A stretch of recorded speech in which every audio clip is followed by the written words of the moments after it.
अस्सलाम वालेकुम रहमतुल्लाहि व बरकातुहू। हम गम हुसैन क्यों मनाते हैं? सबसे पहला सवाल। जो लोग कहते हैं कि ज़िंदा व जावेद का मातम नहीं करते, उनके लिए एक बड़ा प्यारा और बड़ा सीधा सा जवाब है कि जब सरकार अमीर हमज़ा शहीद हुए, उसके बाद भी अल्लाह के रसूल ने गम किया और अहले सुन्नत की तमाम किताबें भरी पड़ी हैं कि रसूलुल्लाह ने गम किया। हत्ता कि जब आपकी वाइफ बीबी खतीजा सलामुल्लाह अलैहा ज़ाहिरी दुनिया से गई तो सरकार ने पूरे 1 साल गम किया। तमाम अहले सुन्नत की किताबों में लिखा हुआ है। यानी अल्लाह के रसूल क्या ये नहीं जानते थे कि सरकार अमीर हमज़ा ज़िंदा हैं या बीबी खतीजा सलामुल्लाह अलैहा ज़िंदा हैं? फिर भी गम किया। और जो लोग ये कहते हैं कि हम जिंद व जावेद का मातम नहीं करते, तो क्या वो अल्लाह के रसूल से ज़्यादा जानते हैं? क्या अल्लाह के रसूल से नौज़ बिल्लाह उनको ज़्यादा इल्म है? अस्तग़फिरुल्लाह। नहीं, बस ये बुग़्ज़ हुसैन है, ये बुग़्ज़ अली है। ना तो अल्लामा इकबाल ने ऐसा कहा है और ना तो अल्लामा इकबाल का वशार है। ये वशार किसी और का है और अल्लामा इकबाल से उसको मंसूफ़ कर दिया गया है। रह गया मसला अल्लामा इकबाल क्या लिखते हैं, तो ये पढ़ लो।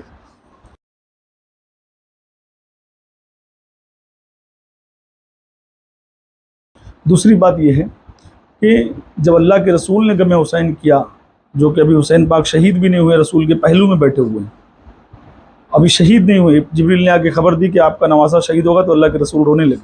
अभी तो हुसैन ज़ाहिरी दुनिया में भी जिंदा हैं, फिर भी रसूल रो रहे हैं। यानी अहले बैत के हर गम में रोना नबी की सुन्नत है, और जो इससे इनकार करे उसने रसूलुल्लाह की सुन्नत का इनकार किया।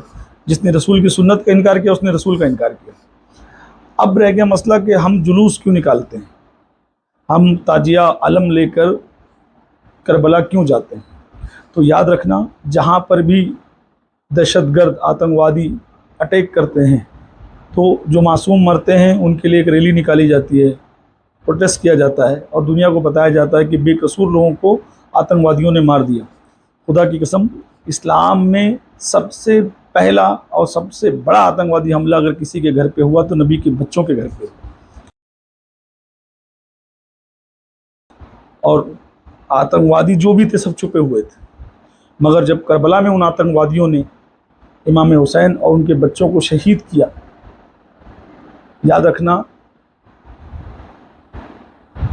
जिस घर पे कुरान उतरा, जिस घर ने नमाज सिखाया, जिस घर ने दीन दिया, जिस घर को मुहाफ़िज़ कुरान कहा गया, उसी घर वालों को करबला में हाफिज़ कुरानों ने मारा, मौलवियों ने मारा, मुफ्तियों ने मारा, और इस तरह मारा, इस तरह शहीद किया कि दुनिया गवाह है, 6 माह के अली असगर को भी नहीं छोड़ा। तो सबसे पहला, सबसे बड़ा आतंकवादी हमला अगर कहीं हुआ तो इमाम हुसैन के घर पर हुआ, इमाम हुसैन के औलादों पर हुआ। और वो करबला में खुलकर सामने आ गया कि वो लोग कौन थे जिन्होंने नबी के बच्चों को भूखा प्यासा रख कर शहीद किया, जिनकी कोई गलती नहीं थी, कोई ख़ता नहीं थी। इमाम हुसैन आखिरी तक पूछते रहे कि हमारी ख़ता क्या है, हमको क्यों मारा जा रहा है?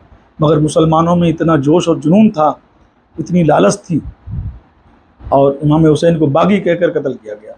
तो दुनिया जब तक रहेगी, क़यामत जब तक नहीं आएगी, इस आतंकवादियों के ख़िलाफ़ हुसैनी जुलूस निकालते रहेंगे, ताज़ियादारी करते रहेंगे, अलम उठाते रहेंगे और आतंकवादियों को बेनकाब करते रहेंगे कि हम हुसैनी जो हैं, हमारा आतंकवाद से कोई लेना देना नहीं है। नबी के बच्चों पर जुल्म करने वाले आतंकवादी और मुसलमान हैं, हम हुसैनी और मुसलमान हैं, हम अमन पसंद हैं, हम शांतिपूर्ण हैं। हम देखो इमाम हुसैन के गम में रोते हैं, उनकी ताज़िया लेकर चलते हैं, उनकी अलम लेकर चलते हैं, और लोगों को बताते हैं कि इनको जिन्होंने शहीद किया वो भले से मुसलमान थे, दाढ़ी वाले थे, टोपी वाले थे, मगर उनका सच्चे इस्लाम से कोई लेना देना नहीं, वो आतंकवादी गिरोह था। याद रखना, जो भी करबला वालों के ख़िलाफ़ है, गम हुसैन के ख़िलाफ़ है, इमाम हुसैन के गम में शरीक होने से रोकता है, जुलूस हुसैन से रोकता है, उसका हुसैनी इस्लाम से कोई लेना देना नहीं, उसका लेना देना यजीदी इस्लाम से है। और यजीदियों ने ही वो आतंकवादी हमला किया इमाम हुसैन पर, उनके घर वालों पर। तो हम सच्चे हुसैनी हैं, ता क़यामत रहेंगे और सही इस्लाम पूरी दुनिया को बताते रहेंगे।